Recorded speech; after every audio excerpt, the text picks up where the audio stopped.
Fatima Shirazi homemade product इस्तेमाल करने से 1 मंथ में 10 kg तक आप अपना वजन कम कर सकते हैं। Golden Heights colony, pillar number 213, Rajendra Nagar, Hyderabad.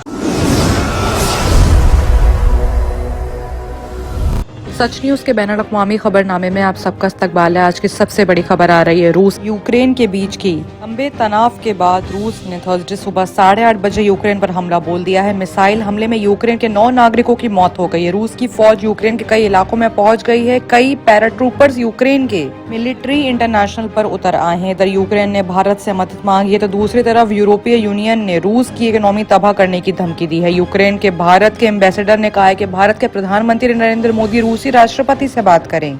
उधर यूक्रेन का दावा है कि उसने 6 रूसी फाइटर जेटर्स को मार दिया है। बताया जा रहा है कि यूक्रेन के कई गांव पर रूसी सेना का कब्जा हो गया। यहां सिलसिलेवार धमाके हो रहे हैं। इस बीच बेलारूस बॉर्डर से भी रूस ने हमला बोल दिया है। रूस अब 3 तरफ से यूक्रेन पर हमला कर रहा है। दूसरी तरफ नाटो भी अब रूस के खिलाफ जवाबी सैन्य कार्यवाही की तैयारी कर रहा है। हैरानी की बात यह है कि रूसी राष्ट्रपति जहां हमले की बात स्वीकार कर रहे हैं, वहीं उनकी सेना ने कहा है कि उसने यूक्रेन पर अब तक कोई हमला नहीं किया। इसके पहले रूस के राष्ट्रपति व्लादिमीर पुतिन ने नेशनल टेलीविजन पर हमले का ऐलान किया था। धमकाने वाले अंदाज में बोले कि रूस और यूक्रेन के बीच किसी ने भी दखल दिया तो अंजाम बहुत बुरा होगा। बताया जा रहा है कि उनका इशारा अमेरिका और नाटो फोर्सेस की तरफ था। इस बयान के 5 मिनट के अंदर ही यूक्रेन में राजधानी कीमत समेत कई प्रांतों में 12 धमाके हुए। राजधानी कीव पर मिसाइल अटैक भी हुआ।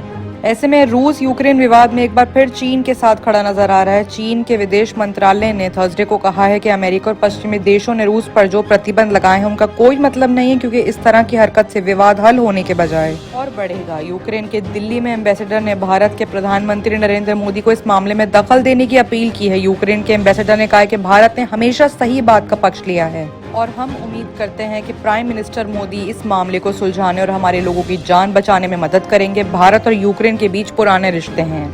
यूरोपीय यूनियन कमीशन की प्रेसिडेंट उर्सुला वान डेर लिन ने पहली बार सामने आकर रूस को खुली धमकी दी है। लिन ने कहा है कि अब जवाब देने का वक्त आ गया है। अब हम रूस की इकोनॉमी को टारगेट करेंगे, उसकी इकोनॉमी को इतना कमजोर कर देंगे कि वो मिलिट्री माइनर डिसीजन क्या बहुत जरूरी चीजों के लिए भी तरस जाएगा। पूरे यूरोप में रूसी स्टेट और बैंक अकाउंट फ्रीज किए जा रहे हैं। इस मामले में हम पूरी तरह अमेरिका और अपने दूसरे सहयोगी की मदद करेंगे। उसने कहा है कि हमने यूक्रेन के एयरबेस और एयरफिल्डेस को तबाह कर दिया है। पूर्वी यूक्रेन में 2 गाँव पर कब्जा भी किया है। न्यूज एजेंसी रॉयटर्स के मुताबिक यूक्रेन की सेना ने दावा किया है कि उसने लुहांस्क में 5 रूसी एयरक्राफ्ट और एक हेलीकॉप्टर मार गिराया है। यूक्रेन ने कहा है कि हम पर 3 तरफ से रूस, बेलारूस और क्रीमिया बॉर्डर की ओर से हमला हुआ है। लुहांस्क, खार्किव, चेरकीव, सुमी और जिटोमिर इलाकों पर हमले जारी हैं। यूक्रेन से हिंदुस्तानियों को लाने की गई एयर इंडिया की फ्लाइट वापस लौट आई है। फ्लाइट को नोटिस 2 एयर मिशन यानी नोटम भेजा गया है, यानी फ्लाइट के दौरान खतरे की आशंका जाहिर की गई है। यूक्रेन में मार्शल लॉ लागू हुआ है, यानी वही कानून की व्यवस्था अब सेना ने अपने हाथों में ले ली है। यूक्रेन की राजधानी कीव में कई जगहों पर बम धमाके हुए हैं। कीव एयरपोर्ट को खाली कराया जा रहा है। तस्वीर यूक्रेन राजधानी कीव में काफी ज्यादा बुरी दिखाई जा रही है। वहाँ इस तरह के धमाके देखे गए हैं जो इससे पहले कभी नहीं देखे गए हैं।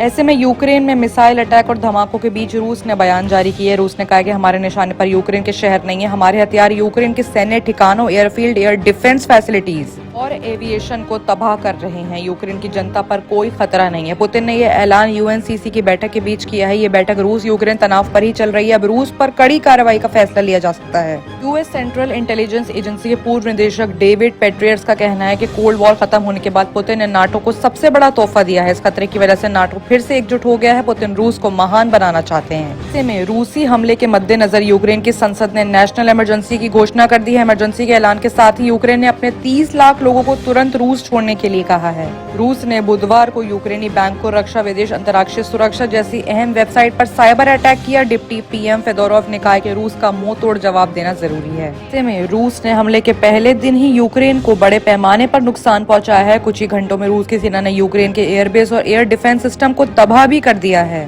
रूस के विदेश मंत्री सेरेग लाव्रोव ने कहा है कि यूक्रेन पर पूर्ण हमला शुरू हो गया है। बीते कई हफ्तों से दोनों देशों के बीच तनाव की स्थिति बनी हुई है। अंत में सुबह रूसी राष्ट्रपति व्लादिमीर पुतिन ने यूक्रेन पर हमले का एक ऐलान किया। पश्चिमी देशों की तरफ से रूस पर प्रतिबंधों का ऐलान भी उसे युद्ध के रोकने में कोशिश में कामयाब रहे। इसके अलावा कई शहरों में भी धमाके हुए हैं। यूक्रेन ने रूस के हमलों की पुष्टि कर दी। यूक्रेन के बॉर्डर गार्ड्स ने कहा है कि रूस और बेलारूस की सीमा यानी बॉर्डर से हम पर हमले हो रहे हैं। इतना ही नहीं, यूक्रेन के नेता वोलोदिमीर जेलेंस्की ने एक फेसबुक पोस्ट में कहा है कि रूस की तरफ से उनके देश के मिलिट्री इंफ्रास्ट्रक्चर पर हमला किया जा रहा है। हालांकि उन्होंने नागरिकों से ये अपील भी की है कि वो डरे नहीं, जीत हमारी होगी। इससे पहले वेडनेसडे यानी बुधवार को यूक्रेन ने 1 महीने के इमरजेंसी का ऐलान किया था। इसके अलावा आम नागरिकों को हथियार लेकर उतरने की इजाजत भी दी गई थी। यूक्रेन के विदेश मंत्री डिमित्रो कोलोबो ने ट्वीट किया है कि पुतिन ने यूक्रेन पर पूरी तरह से हमले की शुरुआत कर दी है। शांतिपूर्ण यूक्रेनी शहरों पर लगातार हमले किए जा रहे हैं। यूक्रेन ने कहा है कि ये हमला है, यूक्रेन खुद की रक्षा करेगा और जीत हासिल करेगा। उन्होंने दुनिया से भी अपील करते हुए कहा है कि व्लादिमीर पुतिन को रोका जाए, ये बेहद अहम वक्त है और अब एक्शन लेना होगा। इस बीच यूक्रेन ने भारत में राजदूत में भी अपील करी। इंडिया चाहे तो स्थितियां सुधर सकती हैं। गौरतलब है कि पुतिन ने यूक्रेन के सैनिकों को भी धमकी दी। उन्होंने कहा है कि यूक्रेन के सैनिक हथियार रख दें और अपने घरों को लौट जाएं। पुतिन ने ये भी कहा कि पूर्वी यूक्रेन में जो निरंतर हो रहा है उसे रोकने के लिए ये फैसला लिया गया है।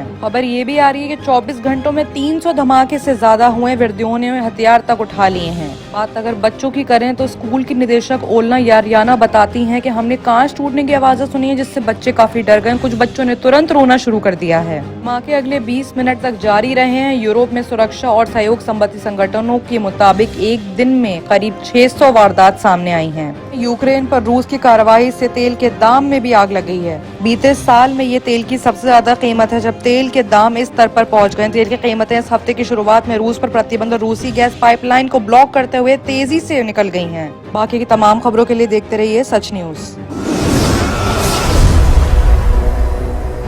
जर्मन 10 हॉस्पिटल ऑर्थोपेडिक से मुताल्लिक हर मरीज यहाँ शिफायाब। इनाम याफ्ता doctor Mir Jawad Zar Khan, senior orthopaedic surgeon, advance operation theatre, ICU, digital x ray, laboratory, physiotherapy, pharmacy, sharing और प्राइवेट रूम्स, लेडी डॉक्टर्स और डॉक्टर अर्जुमन सुल्ताना गैनाकोलॉजिस्ट की खिदमात हासिल। वाजिबी फीस और मुकम्मल सहूलियात से हजारों मुतमईन। एम्बुलेंस से आरास्ता German 10 orthopaedic hospital, pillar number 150, Attapur, Hyderabad.